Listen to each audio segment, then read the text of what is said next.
Welcome back to Talk About Change. You've heard the expression that we are all creatures of habit, and that is we form routines that give us a sense of familiarity, a sense of control, and of being productive. It's something we learned from a very young age. Our parents got us started in daily routines to teach us good habits, and of course we had family rituals, and then we go on to the workplace.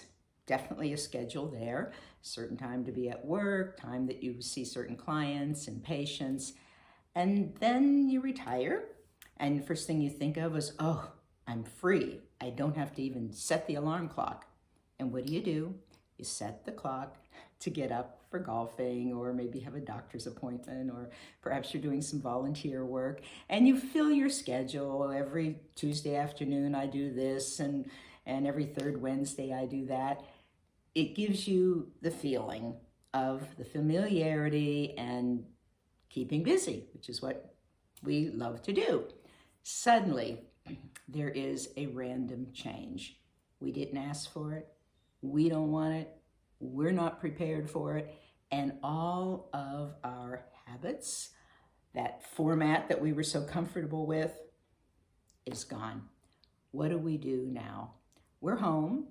It's hard not to feel bored. What we need to do is create new routines because we're creatures of habit.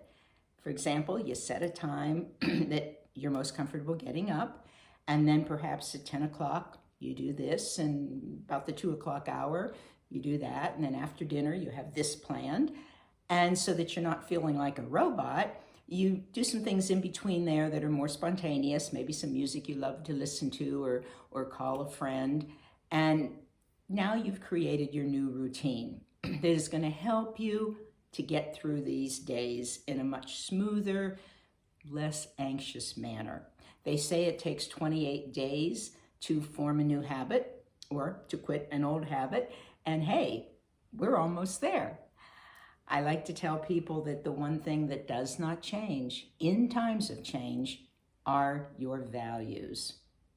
Your values don't change regardless of what's going on around you. It's like we have one foot in the air, kind of running through this change that we're dealing with, and then we keep the other foot securely on the ground. They say, I think there was an old song, anchor in the time of storm. So that foot is stuck in your values and you are anchored through these changing times. So we're going to keep a very positive view, faith in the positive. You remember Christopher Reeves. I would say that the random change that hit him certainly was not positive, but yet he said, I'm the luckiest man alive. He said, I'm going to walk on my 50th birthday. And he did. It was in a pool, but he did walk. The fact that he maintained that faith in the positive, look what it did to those around him at that time and forward in their life. So we're going to start our new routine, and don't make it too structured. Allow for some flexibility. Stay focused on the positive. And just keep on keeping on. Ciao, Bella.